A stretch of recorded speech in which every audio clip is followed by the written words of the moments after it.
सार्थक बहस के साथ हम लेकर हाजिर हैं 5 की पंचायत में। हूं आपके साथ रीमा पराशर। अब कहते हैं ना एक कहावत, चोर की दाढ़ी में तिनका। ये उन लोगों पर लागू होती है जिनको सीधे कुछ किसी ने कहा नहीं है, ना ये कहा है तुम चोर हो, ना कुछ कहा गया है, लेकिन वो अपने आप ही मान लेते हैं क्योंकि कहीं ना कहीं उनके दिल में कुछ चोर होता है। अब प्रधानमंत्री ने लाल किले की प्राचीर से दिमागी नक्सल, इनसे देश को बचकर रहने की हिदायत दी। दिमागी नक्सल कौन होते हैं? वही होते हैं ना जिनके दिमाग की उपज देश को एक तरीके से नुकसान पहुंचाती है, और प्रधानमंत्री ने भी इशारा उन्हीं लोगों की तरफ कहा। लेकिन कुछ लोग, अब लोग क्या नेता, अपने ऊपर लेकर बैठ गए हैं इस बयान को। चिदम्बरम वो कह रहे हैं मैं दिमागी नक्सल हूं। अरविंद केजरीवाल ने तो वीडियो ही जारी कर दिया और ये कह दिया कि भाई मैं हूं दिमागी नक्सल। क्यों? युवा दिमागी नक्सल? प्रधानमंत्री ने तो किसी युवा को नहीं कहा। उन्होंने तो बल्कि लाल किले की प्राचीर से युवाओं को, जेनजी को लेकर इतनी बड़ी बड़ी बातें की, इतनी बड़ी योजनाओं की बात की, उनको किस तरह से आने वाले दिनों में उनके भविष्य को लेकर के मुख्य धारा में शामिल करने की बातें की। लेकिन आग लगाने का काम विपक्ष क्यों कर रहा है? और ये दिमागी नक्सल, इसको लेकर क्यों होड़ लगी हुई है कि भाई कौन सबसे बड़ा दिमागी नक्सल अपने आप को साबित करे? तो जरा आज इसी पर चर्चा करते हैं कि आखिर ये जो नई जमात है दिमागी नक्सलियों की, इनको अचानक से ये बेचैनी प्रधानमंत्री के बयान से क्यों शुरू हो गई है। चलिए सबसे पहले जरा बयान देखते हैं, उसके बाद डिबेट की शुरुआत करें।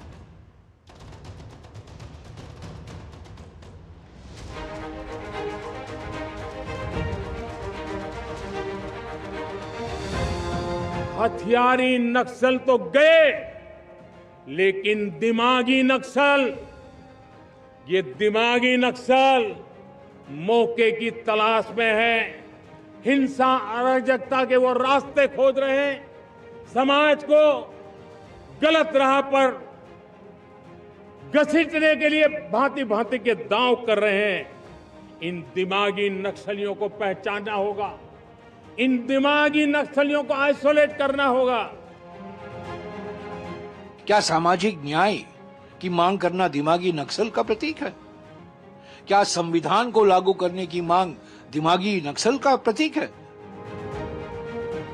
यूपीए 1 के शासनकाल में सबसे ज्यादा वो नक्सली जो पहले से, यानी कांग्रेस सरकार के जमानों से अंदर थे जेलों में, वो सब छोड़ के बाहर आ गए थे और उस समय ही सर्वाधिक नक्सलवादी गतिविधियों का प्रभाव बढ़ना शुरू हुआ। जिस नस्ल की बात वो कर रहे हैं ना, दिमागी नक्सलवाद, वो उस नस्ल के लोग सिर्फ बीजेपी में मिलते हैं जो सड़क पर नफरत बांटते हैं, जो सड़क पर चलते हुए लोगों को पीटते हैं, जो धर्म के नाम पर नफरत का पाठ पढ़ाते हैं। चिदम्बरम देश का गृह मंत्री थे। उस समय आपको याद होगा वीसी शुक्ला सहित कांग्रेस का बड़े बड़े नेताओं को छत्तीसगढ़ में बम से उड़ाया गया था, लेकिन फिर भी कांग्रेस ने नक्सल को खत्म करने का कोई व्यवस्था नहीं लिया। चिदम्बरम दिमागी नक्सल नहीं है, उससे भी ऊपर वाला नक्सल है, वो खुद ही नक्सल है। देश में एनार्की लाने वाला वो भी एक पूरा प्योर नक्सल है। दिन रात नफरत फैलाने की बात करने वाले लोग कौन है? वही है।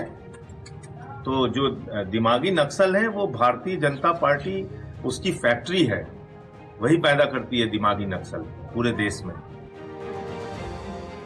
दिमागी नक्सल हो जाते हैं छात्र, जो न्यू जेनजी जिसको बोला जा रहा है, कभी अर्बन नक्सल बोलते हैं। मतलब जो इनका सच सामने ले आए या इनसे सवाल पूछे या अपने अधिकार के लिए लड़े, ये इसको आतंकवादी, नक्सल, खालिस्तानी सब बता देते हैं। वो लोग जो दिल्ली, मुंबई, पटना, कलकत्ता के एसी कमरे में बैठते हैं और माओवाद की विचारधारा को खाद पान देते हैं, जो अपने नेटवर्क का दुरुपयोग करके उनके लिए पैसा और व्यवस्था उपलब्ध कराते हैं।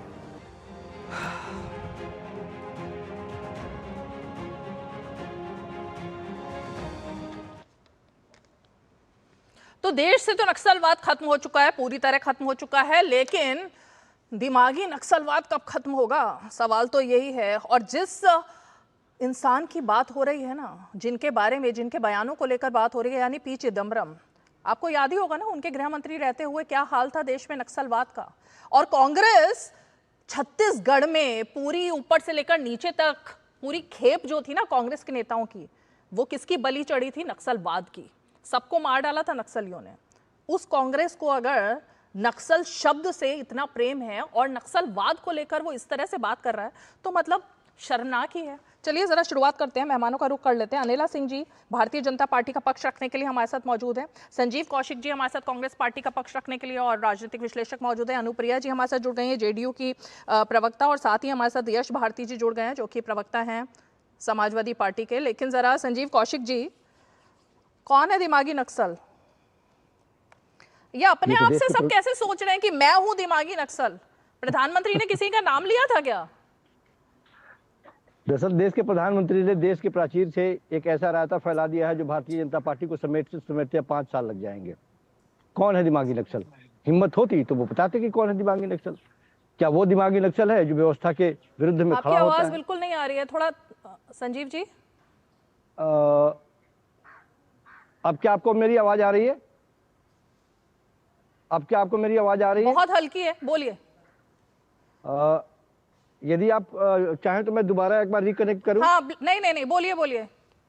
मैं सिर्फ ये कह रहा हूं कि दिमागी नक्सल कौन है, यदि देश के प्रधानमंत्री क्लियर बताते तो ज्यादा बेहतर होती।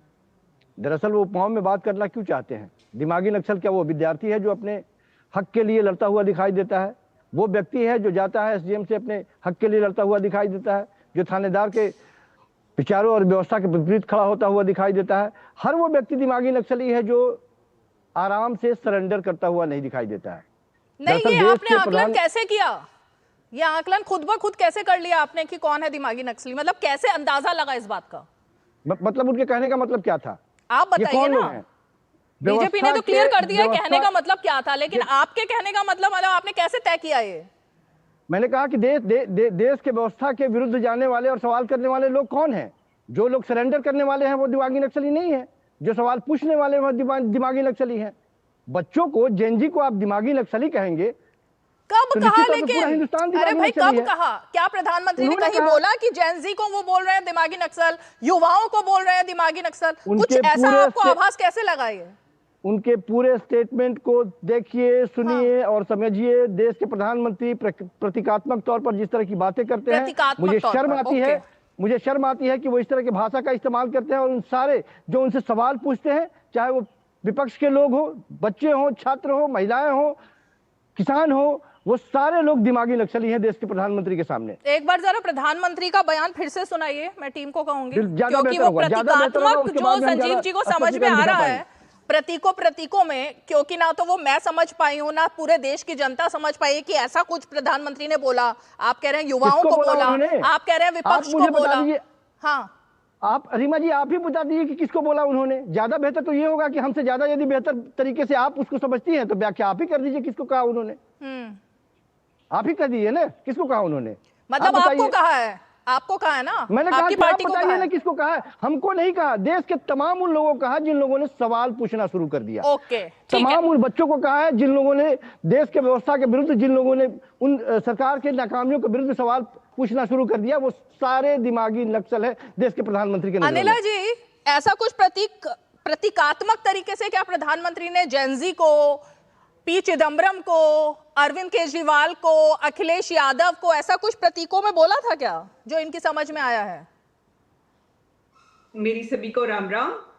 और देखिए, ऐसा है, चोर की दाढ़ी में तिनका वाली बात हो रही है। संजीव जी वैसे तो बहुत ही समझदार प्रवक्ता हैं कांग्रेस पार्टी के, पर इतनी नासमझी से आज यहाँ पर क्यों इनका व्यवहार हो रहा है मुझे समझ में नहीं आ रहा। परंतु इनके जो नेता हैं चिदम्बरम और भी जो हैं, वो तो रैंक के बाहर निकलकर चिल्ला कर कह रहे हैं मैं भी दिमागी नक्सल, मैं भी दिमागी नक्सल, मैं भी दिमागी नक्सल। आदरणीय प्रधानमंत्री जी ने तो किसी का भी नाम नहीं लिया। उन्होंने एक मानसिकता और एक सोच के विषय में वहाँ कहा।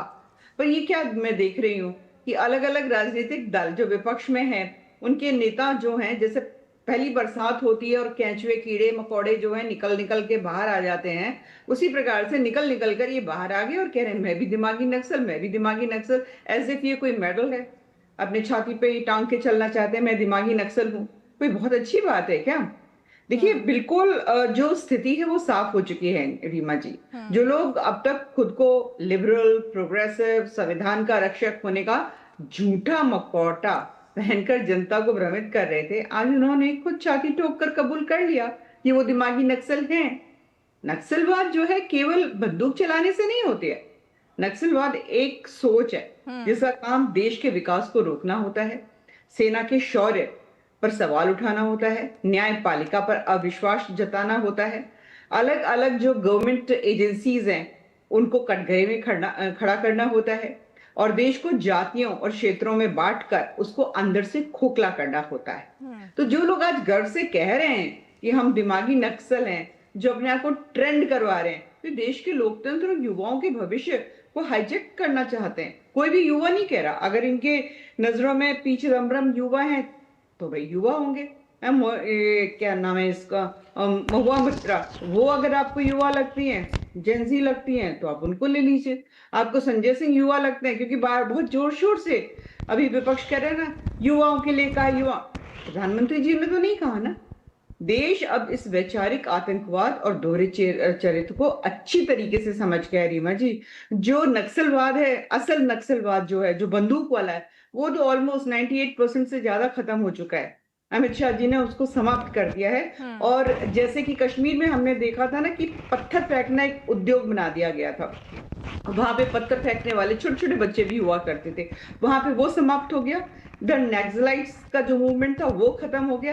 पर हाँ, जो दिमागी नक्सल हैं उनका भी समाप्त होना देश की उन्नति के लिए बेहद आवश्यक है। रीमा जी, 10 सेकंड। संजीव जी जल्दी से रिएक्शन दीजिए, फिर यश जी के मैं पास। सिर्फ ये कहूंगा कि मेरे सवाल का जवाब ना ही आपने दिया और ना ही अनिला जी ने दिया कि आखिर वो दिमागी नक्सल कौन है जिसके बारे में मैंने अभी बताया। बताने की जरूरत ही नहीं है, पी चिदम्बरम ने तो कह दिया ना वो है, अरविंद केजरीवाल कह रहे हैं वो है, तो बताना क्यों है? दिमागी नक्सल है तो क्या तकलीफ है आपको? नहीं, मैंने तो अभी एक्सप्लेन कर दिया दिमागी नक्सल का क्या होता है। आपने युवाओं को टारगेट किया है, आपने सवाल पूछने वाले लोगों को जो दिमागी नक्सलवादी है उन्हीं को टारगेट किया है भैया, किसी को युवा को क्यों टारगेट करेंगे? संजीव कौशिक जी कैसी बातें करें, परेशानी नहीं होती तो अनिला जी, आपको परेशानी नहीं होती तो प्रेस कॉन्फ्रेंस करके सफाई देने की जरूरत नहीं होती। पूरे हिंदुस्तान के लोगों ने देख लिया हमारी डेली होती है, पर आप लोग इसलिए जरूरी हो जाता है संजीव जी झूठ बोलने का काम। जो मैंने कहा ना, जो झूठ फैलाते हैं, जो भ्रम फैलाते हैं, जो जिस प्रकार से युवाओं की मानसिकता को, सोच को हाईजेक करना चाहते हैं,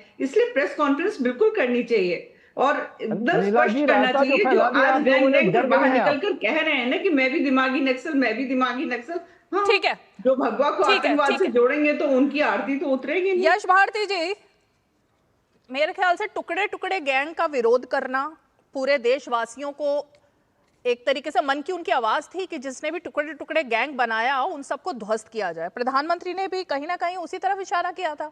आपको भी ऐसा लग रहा है आपकी तरफ इशारा था? रीमा जी, सवाल वहीं से शुरू होता है। टुकड़े टुकड़े गैंग कहते कहते भारतीय जनता पार्टी ने राजनीति करना शुरू किया और उनकी राजनीति खत्म नहीं हो पा रही क्योंकि वो टुकड़े टुकड़े गैंग वालों को न पकड़ पा रहे न सजा दिला पा रहे। हाँ, एक विश्वविद्यालय को बदनाम करने का काम जरूर करते रहते हैं क्योंकि विश्वविद्यालय खुद तो बना नहीं सकते।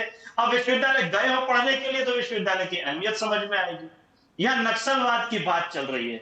मुझे बड़ा दुख हो रहा है कि लाल किले के प्राचीर से प्रधानमंत्री ने गृह मंत्री की इतनी बुरी बेइज्जती करी कि अभी भी देश में नक्सलवाद है। वो छाती पीट पीट के कह रहे हैं नक्सलवाद खत्म हो गया है और ये कह रहे हैं नक्सलवाद है। कहा उसको भी अलग अलग क्राइटेरिया में बांट के चल रहा है। नक्सलवाद खत्म हो चुका है, लेकिन दिमागी नक्सल जो हैं उनसे देश को बचना है। इसमें नक्सलवाद है देश में, ये कहां से जवाब आ गया? अच्छा, दिमागी नक्सल कुछ अलग वैरायटी होगी, नक्सलवाद एक अलग वैरायटी होगी, अर्बन नक्सल एक अलग वैरायटी होगी। यही तो इसी वैरायटी की यही तो चर्चा हो रही है इसी वैरायटी के बारे में। रीमा जी, और ये सारी वैरायटी की दुकान नरेंद्र मोदी जी खोल के बैठे हैं, भारतीय जनता पार्टी खोल के बैठी है। इसीलिए तो प्रेस वार्ता करके उस दुकान को बेचने का काम कर रहे थे कि ये हमारे पास सामान है, इसका खरीदार कौन है? आरएसएस के कार्यालय पर तिरंगा कोई फहरा दे तो उस पर मुकदमा कर देंगे 2001 में आजाद भारत में, और 2013 में वो बरी हो जाएंगे। वो तीनों हिंदू हैं। भारतीय जनता पार्टी के राष्ट्रीय अध्यक्ष राष्ट्रीय कार्यालय बैठ के देश की दलाली में पकड़ा जाएगा, सजा पाएगा 5वीं राष्ट्रीय अध्यक्ष। वो नक्सलवाद नहीं हो सकता। वो तो देशभक्ति है, राष्ट्र प्रेम है, चढ़ावे की चोरी राम भक्ति है। ये सब काम नक्सलवाद नहीं हो सकता। सवाल पूछने वाला नक्सलवादी हो सकता है जिनकी नस्ल खराब हो चुकी है, जिनको शिक्षा से कोई लेना देना नहीं, जिनको देश से कोई लेना देना नहीं, जिनको राम से कोई लेना देना नहीं, उनके नाम पे धंधा करेंगे। नेशन से मतलब नहीं, डोनेशन से मतलब रखेगा, धर्म से मतलब नहीं, धंधे से मतलब रखेंगे। वो नक्सलवाद की परिभाषा बताने की कोशिश कर रहे। लाल किले के प्राचीर से प्रधानमंत्री को और कोई स्थान नहीं मिला, और उसी चीज को बटोरने, जो फैलाया हुआ काम, उसको बटोरने का काम, दुकान खोल के, प्रेस कॉन्फ्रेंस खोल के बैठ गए भारतीय जनता पार्टी के लोग।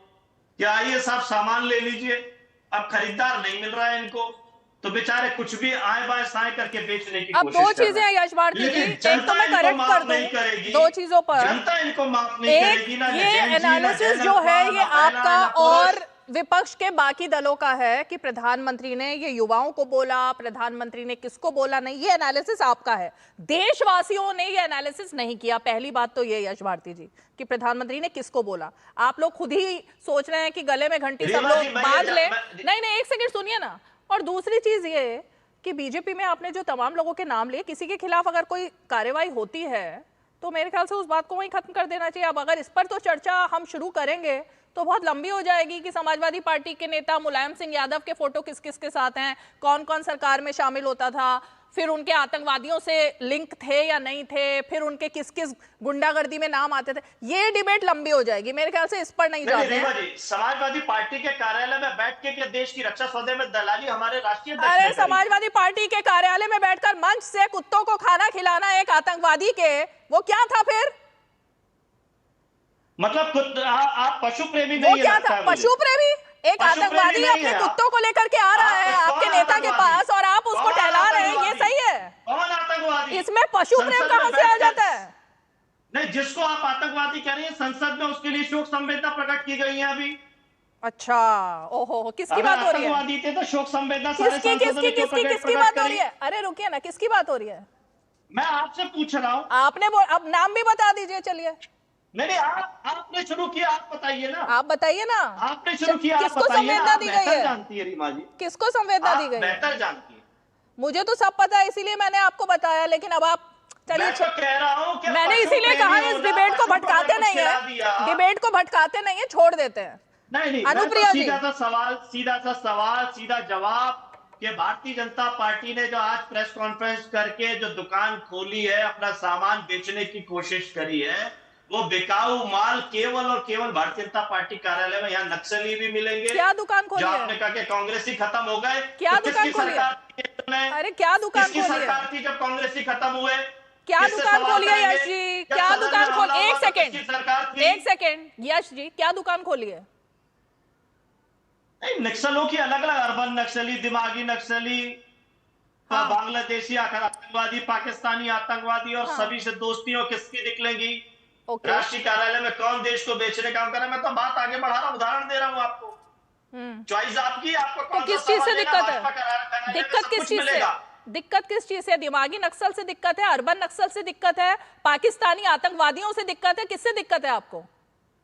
भाजपा तो कीचड़ का केंद्र है, उस कीचड़ से दिक्कत है, उसको हटाने का काम हम कर रहे हैं। अब वो कीचड़ जितना चाहे इकट्ठा कर ले। कहां से कहां आप बोल रहे हैं? किस बात से, किस चीज का लिंक है? मुझे नहीं समझ आ रहा, नहीं समझ आ रहा। अनुप्रिया जी, आपकी समझ में आ रहा हो तो जवाब दीजिए। ओके, रीमा जी समझ में, जिसको रीमा जी नहीं आ रहा समझ में भाई, बटन दबेगा। रीमा जी शुरू किया, कहां पर आ गए आप? हाँ रीमा जी, मुझे लगता है कि यहाँ समाजवादी पार्टी के प्रवक्ता और कांग्रेस के प्रवक्ता उस शासनकाल को जरूर उन्होंने देखा है कि देश में विभिन्न राज्यों में किस तरह से नक्सलियों ने अपना कब्जा जमा के रखा था और लोगों के अंदर डर भय पैदा करके रखा था और देश की सरकार को दरकिनारा करके चली। वैसे पार्टी की सरकारों को भी उन्होंने देखा है, वैसे देश के लोगों की मजबूरियों को भी देखा है और लोगों को त्रस्त होते हुए भी देखा है और उस त्रस्त लोगों के जीवन को बदलते हुए भी देखा है कि नक्सली क्या है, नक्सल का अर्थ क्या था।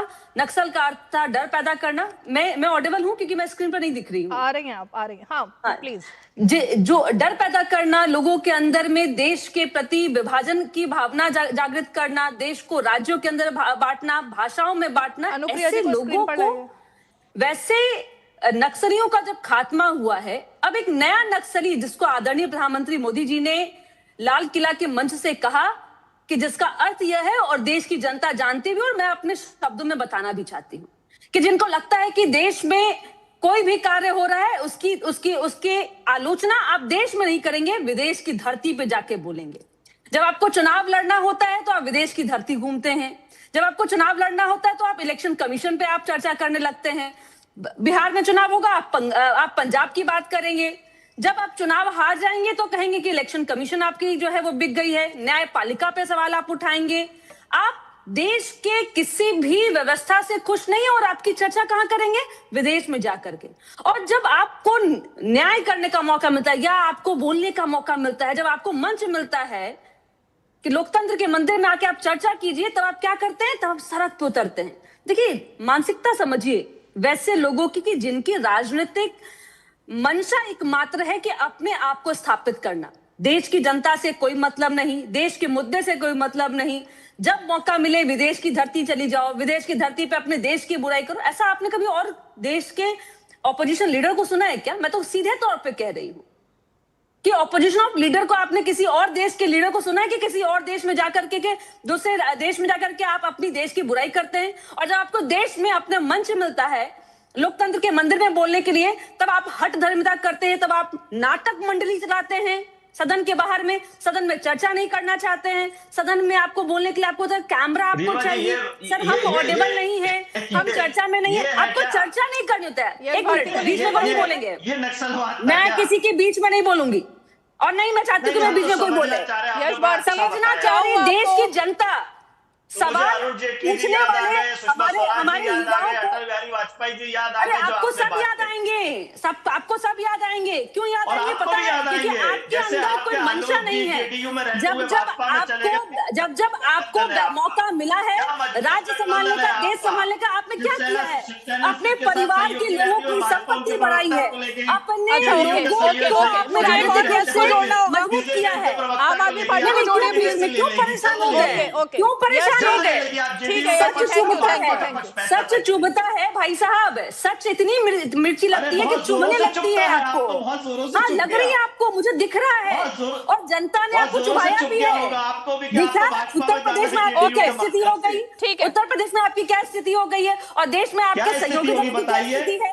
अगर इनके ट्रैक रिकॉर्ड को आप देखेंगी कि इनको चुप कराइए, इनको गरिमा ही नहीं पता है कि डिबेट कैसे होते हैं। आप नेशनल चैनल पे बैठे, आपको पता ही नहीं कि अपनी बारी में बोलना था, आप दूसरे की बारी में मन नहीं बोल सकते। यही होता है इनके साथ में, सदन से लेकर करके अब पता चल गया नहीं बोलना होता दूसरे के बारे में। बट एनीवेज,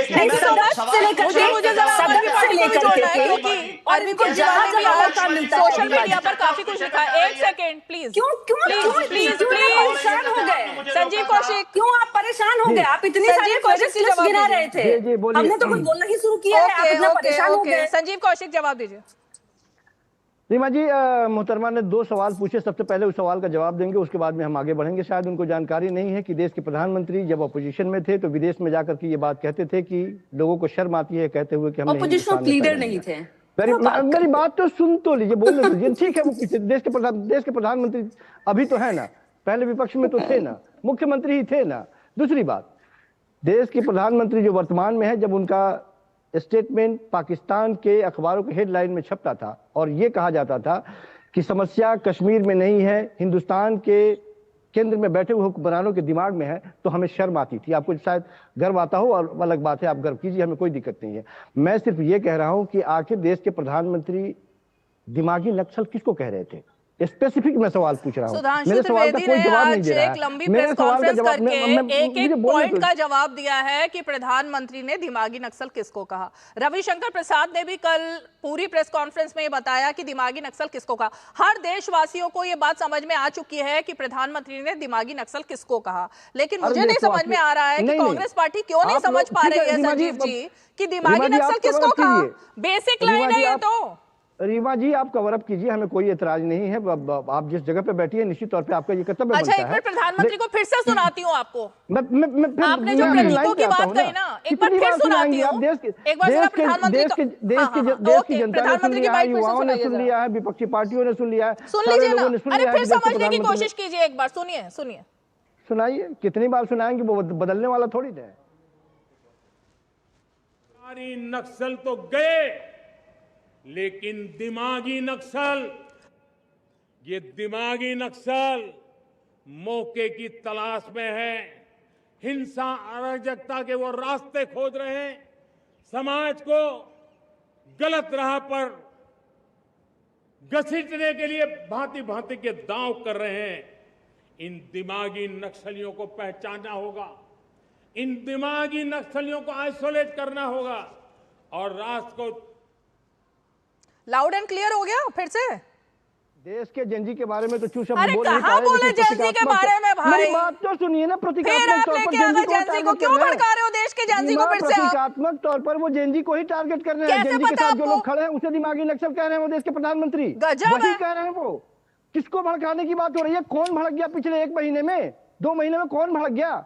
साफ दिखाई देता है कि देश के प्रधानमंत्री भले रात में वीडियो बनाते हो, वो इंस्टाग्राम पे आते हो, लेकिन उन्हें अनिला सिंह जी जल्दी से कोई रिएक्शन दीजिए, मुझे फिर ब्रेक लेना है। ओके, देखिए, इनको सीधी सी बात समझ में नहीं आती है।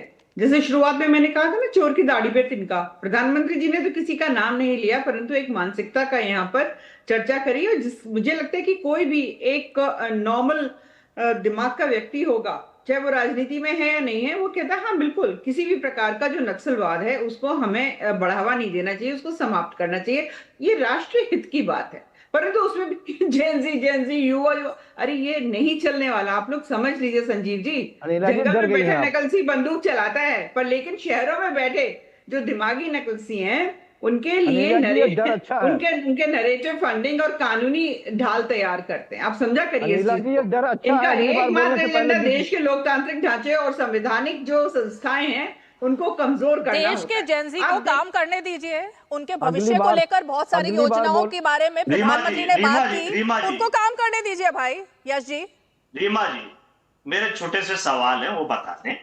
26,000 प्राइमरी स्कूल बंद करने वालों को क्या कहा जाएगा? जो 70,000 बेरोजगार घूम रहे उत्तर प्रदेश में, जिनको आरक्षण खा गए उत्तर प्रदेश, उनको क्या कहा जाएगा? जो शिक्षा के केंद्र बंद कर रहे हो, नए नए धार्मिक रूप देकर के उनको बंद करने का काम कर रहे हो, उनको क्या कहा जाएगा? कपड़ों से पहचानने की बात भी नरेंद्र मोदी जी ने कहा था, जब उतने अंतर्यामी है तो फिर इतना दर्द क्यों है देश के अंदर? और पर्ची वाले उनके छोटे भाई है, तो पर्चियां निकाल निकाल के देश को विकसित करा दीजिए ना। इतनी दिक्कत क्या है? किसको दिक्कत है? किसी को दिक्कत नहीं है। हाँ, तो छोटे भाई से पर्ची निकलवा लें।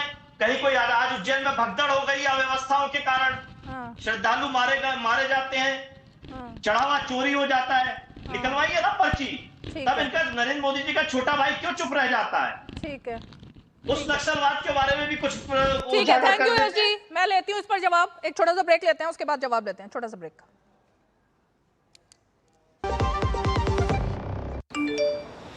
QR कोड स्कैन करो, 5,000 का कैशबैक पाओ।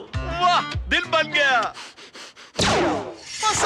UPI पिन एंटरिंग सिर्फ पैसे भेजने के लिए है। RBI कहता है जानकार बनिए, सतर्क रहिए। पढ़ता है, खेलता है, झूलता उछलता है, दौड़ता कभी कभी दौड़ कराता है, आगे आगे बढ़ता है इंडिया, अमूल दूध पीता है इंडिया। हर जीत की शुरुआत होती है छोटे छोटे कदमों से, और हर छोटी तैयारी बदल सकती है पूरा नतीजा। क्योंकि मैदान हो या जिंदगी, छोटी से छोटी तैयारी ही देती है प्रोटेक्शन, और प्रोटेक्शन ही देता है भरोसा। जैसे LIC की बीमा लक्ष्मी, एक खास प्लान सिर्फ महिलाओं के लिए, जहां छोटी बचत दे बड़ी सुरक्षा, ताकि जिंदगी के हर मैदान में आप रहे हर पल के लिए रेडी। LIC बीमा लक्ष्मी, रखे हर पल के लिए रेडी।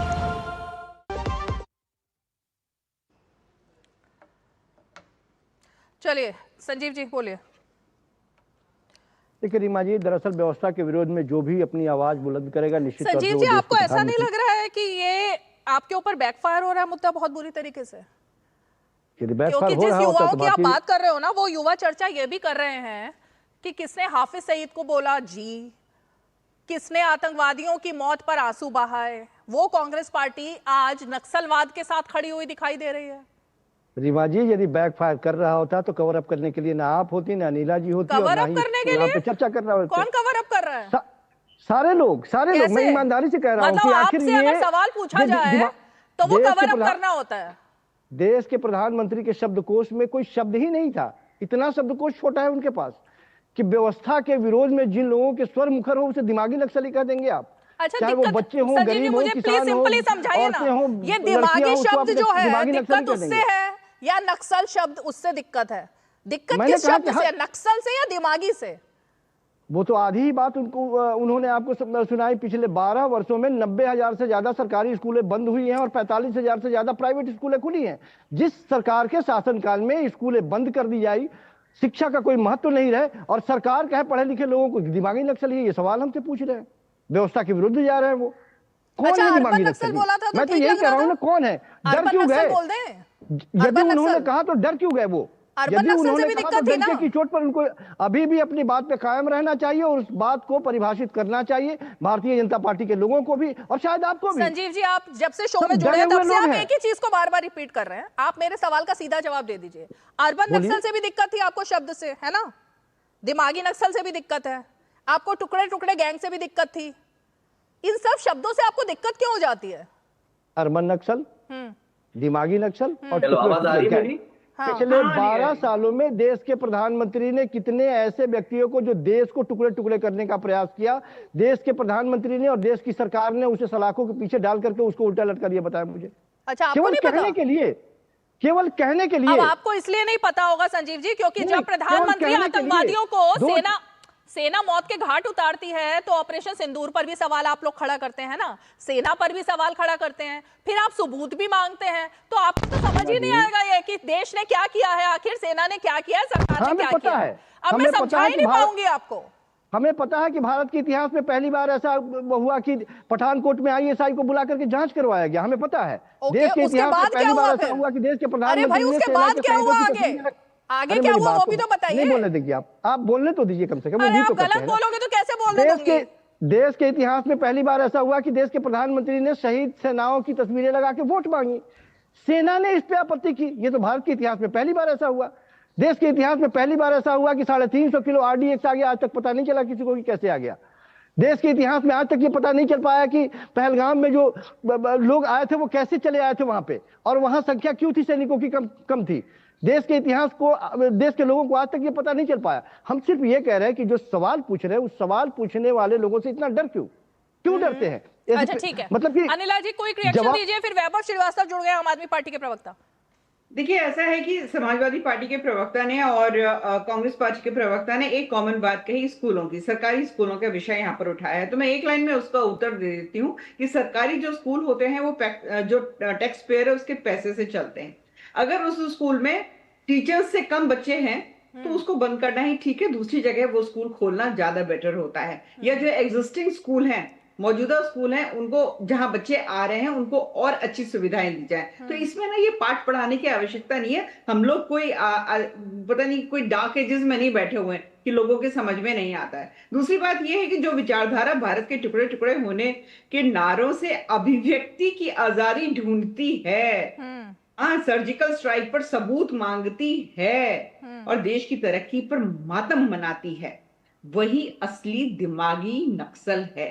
समझ में आ गया? इनको दिखाई नहीं देता है। आज हम चौथी मजबूत इकोनॉमी बनकर बैठे हुए हैं, इनको दिखाई नहीं देता है। उत्तर प्रदेश की राजनीति करने वाली समाजवादी पार्टी जो है, इनको दिखाई नहीं देता है कि पूरे भारतवर्ष में अगर GSDP में उत्तर प्रदेश जो एक बीमारू प्रदेश था आज दूसरे नंबर पर आ चुका है, तो इनको दिखाई नहीं देता है। ये आंकड़ों में भी नहीं जाना चाहते हैं, चाहे वो स्वच्छ भारत का हो, जनधन का हो, कन्या सुमंगला हो, घरौनी योजना हो, चाहे वो उज्ज्वला योजना हो, स्टार्टअप इंडिया हो, स्टैंड अप इंडिया हो, लखपति दीदी हो, अनेक सफल योजनाएं जो इंप्लीमेंट हुई भारतवर्ष में भी, विशेषकर मैं उत्तर प्रदेश की यहाँ पे बात करती हूँ, दिखाई नहीं देती। खैर आज उस विषय नहीं है। तो मैं ये दोबारा कहूंगी कि जो देश को कमजोर करना चाहता है, चाहे वो किसी राजनीतिक दल में हो, चाहे वो किसी NGO में हो, चाहे वो कोई अभिनेता अभिनेत्री हो, चाहे कोई भी हो, अगर उसकी विचारधारा भारत के टुकड़े टुकड़े होने के नारों में अभिव्यक्ति की आजादी को ढूंढती है तो वो दिमागी नक्सल ठीक है। है।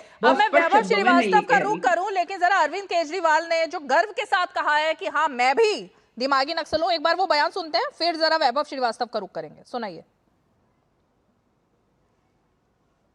मंत्री जी के हिसाब से दिमागी नक्सली कौन है जो इस देश में प्रश्न उठाने की हिम्मत करता है?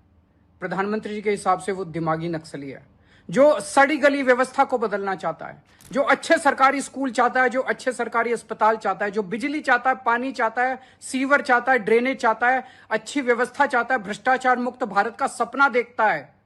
वो प्रधानमंत्री जी के हिसाब से दिमागी नक्सली है। जो प्रधानमंत्री जी से और बीजेपी से डरता नहीं है, जो एक विकसित भारत का सपना देखता है, वो प्रधानमंत्री जी के हिसाब से दिमागी नक्सली है। वैभव जी, अब ये एनालिसिस कैसे आ गया? प्रधानमंत्री के दिमाग में क्या है, आप लोग कैसे पढ़ लेते हो?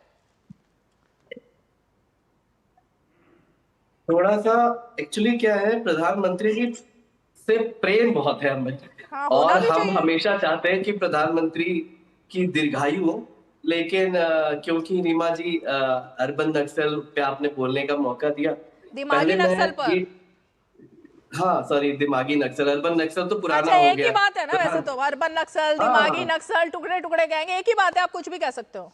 मैं दिखाता हूँ कि अर्बन या दिमागी नक्सल होता क्या है। एक वीडियो सुन लीजिए, तुरंत क्विक वीडियो है, बस 5 सेकंड का, उसके बाद बताते हैं। सैनिक मरते हैं, उससे ज्यादा हमारे पुलिस जवानों को जान की बाजी लगानी। ये वीडियो अगर कोई सुनेगा ध्यान से तो रीमा जी को पता चल जाएगा किसको दिमागी नक्सल कहते हैं। दिमागी नक्सल उस व्यक्ति को कहते हैं जो सैनिकों को शहीद नहीं मानता, सैनिकों को मारता है, मरता है, मरते हैं सैनिक, ऐसी भाषा का यूज करते हैं। दिमागी नक्सल उनको कहते हैं जो लगातार शिक्षा व्यवस्था को ध्वस्त करने पर तुले हुए हैं। स्किल इंडिया या जितने मेक इन इंडिया का डुगडुगी बताते फिरते हैं, उनको ध्वस्त करने पर तुले हैं, हमारे देश के युवाओं के फ्यूचर को ध्वस्त करने पर तुले हैं, और वो होते हैं दिमागी नक्सल। लेकिन अगर प्रधानमंत्री जी हम लोगों को अर्बन नक्सल संबोधित करते हैं तो मैं भी कहता हूं, प्राउडली कहता हूं Reema ji, I am a urban Naxal because मैं अपने देश के सरकारी स्कूलों को स्वस्थ और सही करने की दिशा में आगे बढ़ रहा हूं, इसलिए मैं अर्बन नक्सल हूं। अगर मैं अपने देश में अच्छे अस्पताल चाहता हूं तो मैं अर्बन नक्सल हूं। अच्छा इंफ्रास्ट्रक्चर चाहता हूं मैं तो अर्बन नक्सल हूं। और अगर प्रधानमंत्री जी को लगता है कि इन सब की डिमांड करने वाले जन जी, जन अल्फा या फिर जो हम सभी भारतीय हैं, हम सब युवा हैं, अगर उनको अर्बन नक्सल संबोधित करना चाहते हैं प्रधानमंत्री जी, मोस्ट वेलकम। हम प्राउडली इसको as a badge of honour wear करते हैं उनके इस टैग को। रीमा जी, अभी मेरे पहले की भारतीय जनता पार्टी के प्रवक्ता, आई एम सो शॉक्ड, इनके पास बेसिक होमवर्क नहीं रहता है। भारतीय इतने बेरोजगार लोग हैं ये लोग। अब मैं कुछ इनका डेटा इन्हीं के सामने पढ़ देता हूं, क्योंकि इन्होंने बताया कि किस तरीके से लगातार प्रगति की हुई है। इनका डेटा मैं पढ़ देता हूँ, इनके सारा चीज, और इनका एक एक डेटा मैंने सारा ministry of education, NITI Aayog, उन सारे डेटा को कोट करके मैं करूंगा। सबसे पहले इन्होंने बोला सरकारी स्कूलों की स्थिति रीमा जी क्या है। As per NITI Aayog report 2023, 1.19 lakh सरकारी स्कूलों में बेसिक इलेक्ट्रिसिटी नहीं है, इलेक्ट्रिसिटी के बिना वो चल रहे हैं। 98,592 स्कूलों में फंक्शनल टॉयलेट नहीं है। हो गया 1 लाख के ऊपर सरकारी स्कूल बंद हो चुके हैं। रीमा जी क्यों नहीं? सुनिए ना, आपने इनकी तो मंत्रमुग्ध होकर इनकी कहानी सुन रही थी। मनीष सिसोदिया ने तो सारे सरकारी स्कूलों की हालत ठीक कर दी थी ना दिल्ली के, सब चकाचक हो गया था। सरकारी स्कूल तो एकदम बढ़िया वर्ल्ड क्लास बन गए थे। अखबारों में छप रहा था, वर्ल्ड के अखबारों में, कि सबसे बढ़िया विश्व में अगर कोई स्तर है सरकारी स्कूलों का तो दिल्ली में। फिर आपको तो खुश होना चाहिए, कम से कम दिल्ली में तो सरकारी स्कूल बढ़िया है ना। हम तो दिल्ली में भी बढ़िया है रीमा जी, और मैं एक कदम आगे जाके कहूंगा, तो भी खुश हो जाओ ना, इस पर तो ताली बजानी चाहिए। फिर आप देखो कह रहे हो कि ऐसा है वैसा है, सरकारी स्कूलों की हालत बहुत ही खराब है, ऐसा नहीं बोलना चाहिए। हाँ रीमा जी, तो आपने थोड़ा सा ना, या तो आपको मैं समझा नहीं पाया, आप समझना नहीं चाह रही हैं। मैंने बहुत कैटेगरिकली नीति आयोग का डेटा बताया जो क्यूमुलेटिव होता है, पूरे देश का डेटा दिखाता है। मनीष सिसोदिया झूठ बोलते तो थे। मैं आपसे क्यों नहीं, मैं तो अच्छा, तो दिल्ली और पंजाब के जो सरकारी स्कूल हैं, क्या वो पूरे देश का रिफ्लेक्शन करते हैं? मतलब रीमा जी, दिल्ली इतनी पंजाब को छोड़ करके देश के आप बात कर रहे हो ना? मैं तो मैं बिल्कुल बात कर, मैं तो पूरा देश का, और इन्हीं का डेटा बता रहा हूँ। रीमा जी, नीति आयोग ने ही केंद्र सरकार ने ठप्पा लगा के दिया है कि पंजाब के जो सरकारी स्कूल हैं वो वर्ल्ड क्लास है, नंबर 1 पे। ये इन्हीं की सरकार ने बताया है, इसलिए मैं कह रहा हूँ ये जो डुगडुगी बताते हैं। रुकिए ना, कहाँ बताया, जरा मुझे दिखाओ 1 मिनट। नीति आयोग का डेटा मैं बहुत दिखाइए, पंजाब के स्कूल पूरे देश के सरकारी स्कूलों में नंबर 1 है, वो डेटा दिखाओ। 9-2, हाँ मैं आपको डेटा दे देता हूँ। मैं आपको अभी मुझे बस चंद मिनट आप डिबेट करिए, अनुप्रिया जी जवाब देंगी तब तक। नहीं, लेकिन मैं अपनी बात कर, रीमा जी आपने मुझे बात करनी थी। नहीं, आप पहले डेटा निकालो। अब आप एक बात कहिए, आप डेटा निकालो पंजाब का, तब तक अनुप्रिया जवाब देंगी। पंजाब का स्पेसिफिक, पूरे देश में सबसे अच्छे सरकारी स्कूल पंजाब के हैं, वो डेटा चाहिए मुझे। हाँ अनुप्रिया जी। रीमा जी, एक्चुअली में दिमागी नक्सल वो है ना कि जिन राजनीतिक दलों की जमीन पे स्थिति खास्ता है, जिनके कार्यकर्ताएं अब उनके साथ नहीं दे रहे हैं, जिनमें भगदड़ बची है, जिनके लोग अपने नेता को अब अपने नेता के रूप में मानते नहीं हैं, को आजकल देखिए एक स्टेटमेंट बहुत कॉमन आपके डिबेट में रहा, कहा कि जो सवाल पूछते हैं वो दिमागी, मतलब प्रधानमंत्री मोदी जी का कहने का मतलब है कि वो दिमागी नक्सली है। पर हमने कब कहा है? आप अपने शब्द हमारे मुंह में कह दीजिए कि इसका अर्थ यह है, तो ये थोड़ी होता है। हम तो लगातार युवाओं के साथ में, महिलाओं के हित के लिए हम खड़े हैं। आप जिस आंदोलन की बात करें उसमें भी तो देखिए, एक सरकार ने फैसला लिया कि शिक्षा मंत्री जी का इस्तीफा भी हुआ। आपने बच्चों की जो एग्जामिनेशन है उसको किस तरह से कंडक्ट किया जाए, बेहतर कैसे हो कि दोबारा इस तरह से गलतियां नहीं हो, हम तो इस पर स्टेप ले रहे हैं। लेकिन कमजोरी देखिए किनकी है, कमजोरी इनकी है कि इनको जनता अब नहीं पूछ रही है। अब ये बच्चों की आड़ में अपने शब्दों को रखने का प्रयास किया, क्योंकि इनके पास में वो मंच ही नहीं बचा है, इनके पास में कोई जगह ही नहीं कि जहां पे अपनी बातों को कह सके, क्योंकि इनके बात में दम नहीं है। और देखिए, लोकतंत्र में सबसे बड़ा मजबूत स्थिति में कौन होता है? वो देश की जनता होती है, और देश की जनता अपने आवाज को चुनावी नतीजे में बताती है। तो लगातार एनडीए का देखिए ग्राफ बढ़ रहा है और जनता चुन रही है। तब वहां पे ये क्या कहेंगे कि इलेक्शन कमीशन इनके इशारों पे काम कर रहा है, ईवीएम इनके इशारे पे काम हो रहा है। जहां ये चुनाव जीत जाते हैं वहां कहते हैं कि नहीं भाई लोकतंत्र की जीत हो गई है। देखिए, इस तरह का दोहरा चरित्र जिनके दिमाग में होगा, दोहरे विचार होंगे। एक्चुअली में नक्सलवाद यही है और नक्सली यही है। अब इनको अब ये डेटा की बात कर रहे हैं। नहीं, मेरे पास तो देखो डेटा आ गया है। डेटा आपके पास, मेरे पास आ गया है। आ गया, अब बताओ। देखिए, असली डेटा क्या होता है रीमा जी? ये डेटा, अरे एक सेकंड, डेटा दिखाने से अच्छी बात यह होती है कि गलत डेटा जनता के दिलों की बात को सुनिए, जनता क्या कहना चाहती है। वैभव जी बताइए, डेटा बताइए, क्योंकि मैंने भी डेटा निकाला। मैं एक सेकंड मैम बस अपनी बात रख लूं। नीति आयोग की स्कूल एजुकेशन क्वालिटी रिपोर्ट है 2026 की, जो कि मैम पब्लिश हुई थी मई के एंड में। And as per NITI Aayog school education quality report, Punjab state has outgrown and ahead of Kerala, Maharashtra, Delhi and moved to number 1, and it is from 27th position। 2020 NITI Aayog की report, जो खुद की केंद्र सरकार की रिपोर्ट थी, उसमें वो 27वें नंबर पे पंजाब था। और ये मैं वर्ड बाय वर्ड उसको ट्रांसलेट करके बता रहा हूँ। 27वें नंबर से नंबर 1 पे आया है एजुकेशन क्वालिटी में। जिस तरह की एजुकेशन क्वालिटी के पैमाने क्या क्या होते हैं, type of classroom, internet connectivity कैसी है, वहां पे फंक्शनल टॉयलेट कैसे हैं, टीचर की गुणवत्ता क्या है, ये सारे पैरामीटर्स, इंडिकेटर्स होते हैं रीमा जी। उन बेसिस पे केंद्र सरकार ने खुद मोहर लगाई है 2026 NITI Aayog school education quality report में। और ये मेरे आधिकारिक डेटा है, मैं उसके डेटा के बेसिस पे आपको कोट कर Reema ji. Now we can move ahead. अब मैं अपनी आगे बात रखूं रीमा जी। ये रिपोर्ट नहीं अभी नहीं रख सकते ना। अब आपने, क्योंकि देखिए एक ऐसी चीज उठा दी है जो मैं गलत जानकारी अपने दर्शकों को नहीं दिलवा सकती। अब इसमें जो रिपोर्ट है उसके मुताबिक चंडीगढ़, अब चंडीगढ़ कहाँ की राजधानी है? और चंडीगढ़ किसके में आता है रीमा जी? यू आर जस्ट बेसिक या हरियाणा, बता दो ना, बताओ यूपी है या नहीं है चंडीगढ़? रीमा जी, चंडीगढ़ पूरे पंजाब को दर्शाता है, रीमा जी पंजाब के गांवों को दर्शाता है, सरकारी स्कूलों को दर्शाता है। और चंडीगढ़ के साथ साथ मणिपुर आपने नहीं बोला, फिर आपने केरल भी नहीं बोला। मैं तो बोल रीमा जी, सबसे पहले तो आप नहीं रीमा जी, मैं आपको करेक्ट कर दूं। चंडीगढ़ का जो गवर्नेंस है वो केंद्र सरकार के पास है, पंजाब सरकार के पास नहीं। थोड़ा बेसिक होना चाहिए होमवर्क कि वही मैं कहना चाह रही हूँ कि चंडीगढ़ का क्रेडिट मत लीजिए ना आप। मैं चंडीगढ़ की नहीं, मैं ओवरऑल पंजाब की बात कर रहा हूँ। ओवरऑल पंजाब का कहीं डेटा नहीं है इसमें नंबर 1 पर भाई। आप कौन सा डेटा मुझे दिखा रहे हो? मैं चैलेंज कर रहा हूँ आपको। आप अगली बार से डिबेट में मत बुलाइएगा अगर मैंने गलत कोट किया है। मैं नीति स्कूल क्वालिटी इंडेक्स 2026 कोट करके बोल रहा हूँ। पंजाब, चंडीगढ़ का नहीं, पंजाब इन टोटलिटी पंजाब की बात कर रहा हूँ। क्या रीमा जी, मैं बिना होमवर्क किए अपनी ऑथेंटिकेट किए डेटा में यहाँ पे बात नहीं रखता। आपने मुझे मेरी बात नहीं रखने दी रीमा जी। मैं इस रिपोर्ट को लेकर अभी भी कायम हूँ। नहीं, तो आगे मुझे बोलने नहीं दिया ना आपने। आपने आगे मुझे बोलने नहीं दिया। आरोप मत लगाया करो इस तरह से। जब से आप डिबेट में आए आप ही बोल रहे हो लगातार, फिर भी मेरी बात नहीं रखने दे रहे हो। ये मत बोलो अब आप। तो मुझे पंजाब में जो इस मैं रिपोर्ट के आपको आगे पूरी तो बात जाने रखने दीजिए। का मौका दे रही हूँ, फिर भी आपको ये कहना है कि मैं बात नहीं रखने दे रही हूँ, ये गलत तरीका है फिर। रीमा जी, मुझे इसके आगे तो बात करने बोलिए दीजिए, जल्दी से, इसके आगे कंप्लीट तो बात कीजिए। करने दीजिए। हाँ, मैं इसके आगे इन्होंने अभी मेरे पहले भारतीय जनता पार्टी के प्रवक्ता कुछ बात कर रहे थे। मैं सारे इंडिकेटर्स लेकर आया, इसलिए इंडिकेटर्स पर अपनी बात रखता हूँ।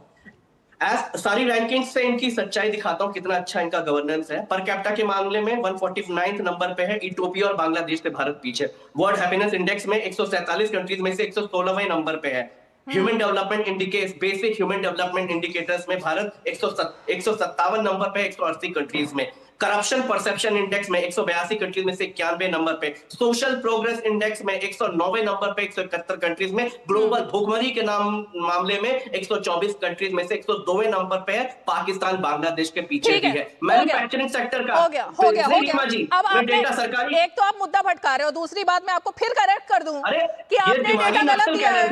मैं आपको फिर करेक्ट कर दूं और मैं भी आपको पूरे चैलेंज के साथ करेक्ट कर रही हूं वैभव कि आपने जो डेटा दिया है कि नीति आयोग ने 26वें नंबर से नंबर 1 पर पंजाब को लेकर आया, ये आपने गलत डेटा दिया है। ये डेटा सही नहीं है। सिर्फ जो डेटा है, एक सेकंड, सिर्फ जो डेटा है उसमें ये कहा गया है कि पंजाब में सरकारी स्कूलों की हालत में लगातार सुधार हो रहा है, लेकिन नंबर 1 पर पंजाब है। ये डेटा गलत दे रहे हैं आप, इसलिए दर्शकों को गुमराह मत कीजिए। चलिए अनिला जी जवाब दीजिए फटाफट। ओके, गलत जवाब था ये, गलत जवाब था। गलत है, गलत है। मैं चैलेंज कर रही हूं, मैं चैलेंज कर रहा हूं। मैं भी कर रही हूं। आप दिखाइए ना मुझे, मैं तो दिखा रहा हूं। पहले आप दिखाओ। चलो ठीक है, इसी पर डिबेट कर लीजिए। दिखाइए, डिटेल भेजिए। आपके पास मेरा नंबर होगा ना, आप जरा दीजिए डिटेल। रीमा जी, मैं ले लूंगा, आपको नंबर भेजता हूं मैं आपको। हाँ, मैं भी आपको चैलेंज कर रही हूँ। आपने इस वक्त जो बयानी की है यहाँ पर वो गलत की है। अनिला जी जवाब दीजिए अब। और मैं रिक्वेस्ट करूंगा आप अगले दिन मुझे डिबेट पे बुलाएंगी। ओके, ये बात रखिए। बिल्कुल बिल्कुल। हाँ बोलिए अनिला जी। वैभव जी, इतना ओवर एक्साइटेड मत होइए। अगर पंजाब अच्छा कर रहा है तो ये खुशी की बात है, इसमें कोई दुख की बात नहीं है। चंडीगढ़ होल्ड ऑन, मैं आपके बीच में नहीं बोली थी। मैं आपके बीच में नहीं बोली थी। आपके बीच में नहीं बोली। मैं तमीज के साथ डिबेट करती हूँ। ऑलराइट, नहीं, मैं विद ड्यू रिस्पेक्ट कह रहा हूँ मैम, विद ड्यू रिस्पेक्ट। मैं यही कह रही हूँ कि अगर पंजाब अच्छा कर रहा है बहुत अच्छी बात है। पंजाब मेरे देश का हिस्सा ही है। चंडीगढ़ बहुत अच्छा कर रहा है। नीति आयोग चंडीगढ़ के विषय में भी कहता है, तो केंद्र की सरकार उसकी देखभाल में चंडीगढ़ अच्छा कर रहा है तो बहुत अच्छी बात है। वो भी मेरे देश का हिस्सा ही है, इसलिए कोई बहस की आवश्यकता नहीं है। स्कूल जो है, शिक्षा और स्वास्थ्य, ये दो ऐसे पिलर्स हैं, वाकई में अच्छे होने चाहिए। ये लेकिन आप लोग स्कूल बंद कर रहे हैं। नहीं, अगर काम अच्छा नहीं हो रहा ना तो स्कूल में। मैं उत्तर प्रदेश से आती हूँ वैभव जी, होल्ड ऑन। आपने कहा, मैं फिर से उत्तर दे देती हूँ। मैं उत्तर प्रदेश से आती हूँ, ठीक है, यहाँ पर, और उस बैकग्राउंड से आती हूँ जो इस सिस्टम को बहुत अच्छी तरीके से समझता है। बहुत बार ऐसा होता है कि भाई स्कूल हमने स्टार्ट किया, वहां इतना बच्चा नहीं आ रहा, खर्चा पूरा जा रहा है, तो वो ही जो उसका बजट है हम दूसरे स्कूल में जो एग्जिस्टिंग है वहां पर लगा देते हैं, या एक नया स्कूल जहां रिक्वायरमेंट हो वहां। आप उत्तर प्रदेश के विषय में मुझसे बहस मत करिएगा। मैं इन एंड आउट जानती हूँ उत्तर प्रदेश को, आप चाहे कितनी भी गर्दन हिलाते रहे, ठीक है। दूसरी पर हम आज, रीमा जी, कभी और आप बुलाइएगा, हम डेफिनेटली हम शिक्षा डेटा नहीं जाना चाहिए, सिर्फ इतनी बात थी, बाकी तो आज हम डिबेट कर रहे हैं दिमागी नक्सल पे, और इसको डाइवर्सिफाई मत होने दीजिए रीमा जी। बिल्कुल, ये नेता जो निकले हैं ना अपने बिल से निकलकर जो सीना ठोक कर कह रहे हैं मैं भी दिमागी नक्सल। और देखिए, कोई भी राज्य राज्य है, नक्सल अगर अच्छा भाई। कर रहा है और वो भी बच्चों की एजुकेशन में, सरकारी स्कूल, इस पर तो गर्व होना चाहिए, इस पर तो तालियां बजनी चाहिए, चाहे वो पंजाब हो, दिल्ली हो, कोई भी राज्य हो। बिल्कुल, इसमें दिमागी कोई- नक्सल इसमें ये तो का गर्व की topic बात है, मत छोड़िएगा, चाहे ये सरकार किसी की भी हो, diversify इसमें करने कोई का कोशिश इसमें कोई कर दिक्कत नहीं है। इनके एक भी राज्य नहीं है, इनके एक भी जहाँ राज्य भी नहीं है। बात ये कर रहे हैं, चीज़ है। रीमा जी, बिल्कुल इनके उनके मत दिमागी कीजिए। नक्सल पे बात करिए, कैसे इस देश को खोखला किया गया है, कैसे इस देश के जो स्कूल है, सरकारी स्कूल है, उनको कमजोर किया गया है। भारतीय जनता पार्टी तो केंद्र में अभी आई है ना, अभी आई है ना। कौन सबसे ज्यादा किसने रूल किया है, मैं जाना नहीं चाहती, पर मैं दिमागी नक्सलवाद की बात कर रही हूँ ना। सरकारी जो स्कूल कॉलेजेस है उनको कमजोर कर दो, जिसे जो प्राइवेट में जो लोग फंडिंग करते हैं वहां एक जो मानसिकता को चेंज कर सकें, उनको युवा बच्चों की मानसिकता को हाईजैक कर सकें। कौन है ये लोग? दिमागी नक्सली तो होते हैं। मेरे नेता ने तो एक बार भी नहीं कहा कि फलाना राजनीतिक दल, ये तो अपने आप सीना ठोक ठोक के बोल रहे हैं हम दिमागी नक्सल। बिल्कुल, आप दिमागी नक्सल हो तो अपनी करतूतें भी तो बता दो। नक्सलवाद होना कोई देश का सिपाही होना तो होता नहीं है। अगर आप अपने आप को नक्सलाइट बोल रहे हो, आप अपने आप को दिमागी नक्सल बोल रहे हो, तो आप करतूतें भी तो बताओ। आपने अपने आप को फौज की सिपाही की मानसिकता वाला नहीं बताया, आपने अपने आप को नक्सलाइट बताया। तो अगर हिम्मत है तो बताओ, नहीं हिम्मत है तो चुप होकर बैठो। वो तो हम मान ही रहे हैं कि देश को कैसे खोखला किया है, देश के टुकड़े कैसे कर दिए हैं। आज भी जाति और क्षेत्रों के आधार पे, भाषा के आधार पे, संस्कृति के आधार पे देश को तोड़ने में लगे हुए हैं। आपको पता होगा कि किस प्रकार से विदेशी ताकतों के साथ मिलकर इस देश में अलग अलग विषयों को लाके यहां पर प्रोटेस्ट करवाना, यहां पर अपनी भाषा के बारे में बोलना, अपने क्षेत्र के बारे में बोलना, देश के टुकड़े हो जाए। ठीक है वैभव जी, वैभव जी बोलिए जल्दी से। स्ट्रिंग्स को पकड़कर इनको नचाता है। मैं बताता हूँ, देखिए सब समझते हैं इसको। जो दिमागी, मैं अनिला बहन बड़ी बहन है एंड उनके आदर से मैं अपने बात करूंगा कि दिमागी नक्सल, मैम मैं ये समझाना चाह रहा हूँ, जब हमारे देश के प्रधानमंत्री ये इस लाल किले की प्राचीर से बोलते हैं कि सैनिक मरते हैं, शहीद नहीं होते हैं, तो उसे दिमागी नक्सलवाद कहा जाता है। जब प्रधानमंत्री चुनावी रैली में शहीदों के नाम पर वोट मांगते हैं, उसका भी वीडियो है मेरे पास रीमा जी, क्योंकि आप मानेंगी नहीं, उसका भी वीडियो है कि किस तरह से चुनावी रैली में प्रधानमंत्री मोदी जी सैनिकों के शहीद होने के नाम पे वोट पर, उसे दिमागी नक्सलिज्म कहा जाता है। जब बोला जाता है कि इस देश में हम मेक इन इंडिया ला के मैन्युफैक्चरिंग सेक्टर बढ़ा देंगे, आपको पता है रीमा जी, ये केंद्र सरकार का खुद का डेटा है। मेक इन इंडिया जो हमने लॉन्च किया था, अच्छा इनिशिएटिव था केंद्र सरकार का, लेकिन जो जीडीपी का कंट्रीब्यूशन 2014 में 16% होता था हमारा मैन्युफैक्चरिंग सेक्टर का, वो घट के पता है कितना हो गया 2025-26 तक आते आते 12.3%। इसे कहते हैं दिमागी नक्सलिज्म। मुझे एक चीज समझ नहीं आई वैभव जी, आपने तमाम मुद्दे जो उठाए, इसमें देशभक्ति कहां से आ गई? क्योंकि अरविंद केजरीवाल ने जो मुद्दा उठाया, उन्होंने कहा मैं दिमागी नक्सल हूं क्योंकि मैं देशभक्त हूं। इसका देशभक्ति से क्या लिंक है? रीमा जी, इन लोग सरकार के लिए सबसे बड़ा प्रश्न चिन्ह पता है क्या हुआ? खासतौर से ये जो युवाओं का आंदोलन हुआ जेनजीज का, कि प्रश्न मत पूछो, लेकिन अब इनसे कोई डरता नहीं है, ढेला भर डरता नहीं है, प्रश्न पूछते हैं। तो मैं अगर अपने सरकारी स्कूलों को ठीक अगर आपकी बात सही होती रीमा जी, और प्रश्न पूछने पर, एक सेकंड, प्रश्न पूछने पर सवाल खड़े होते तो धर्मेंद्र प्रधान का इस्तीफा नहीं होता। धर्मेंद्र प्रधान का इस्तीफा, सुनिए रीमा जी, इसका मतलब सवाल उठाना उसकी कोई मनाही नहीं है, और अगर दम है उस बात में, और अगर निंदा करनी चाहिए तो सरकार कर रही है ना, या नहीं कर रही? रीमा जी, मैं बोल रीमा जी, मतलब विद ड्यू रिस्पेक्ट, नीला जी को जितना आप फ्री फ्लो में बोलने देते हैं, मुझे भी उतना बोलने दें। आप 4 क्वेश्चन ऐड कर देती है, मेरा भी फ्लो डेविएट हो जाता है। अच्छा बोलिए, तो रीमा जी, मैं ये कह रहा हूँ रीमा जी, धर्मेंद्र प्रधान जी का इस्तीफा हुआ नहीं, उनको देना पड़ा। दोनों में बहुत अंतर है। आपको क्या लगता है पहले दिन से बीजेपी ने जिस सोनम वांगचुक को सफेद चादर में लपेट के उठा ले गई, क्या वो नजारा हम लोग की आंखों से भूल जाएगा? बिल्कुल नहीं भूलेगा।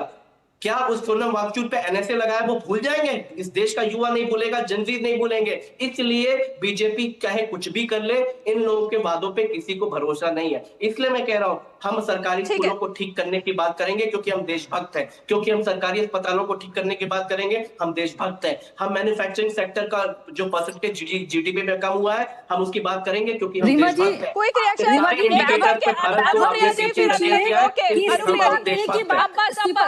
बात कर रहे हैं कि जेल जाकर करके अरविंद केजरीवाल वहां से कहीं इस्तीफा हम नहीं देंगे भाई, हम चोर नहीं है, हम इस्तीफा नहीं देंगे, कुछ भी कर लो, अनुप्रिया जी आप तो पहले ये बताइए, कहते हैं नक्सलवाद, अनुप्रिया जी ये बताइए कि आप दोबारा पलटी तो नहीं मारेंगे आप लोग?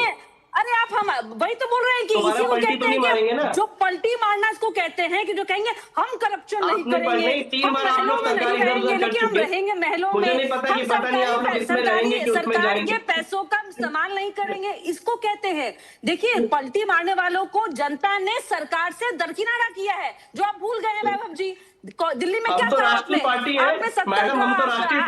कहा कि हम सत्याग्रह करेंगे, हम किसी भी सरकारी चीजों का बेनिफिट नहीं उठाएंगे।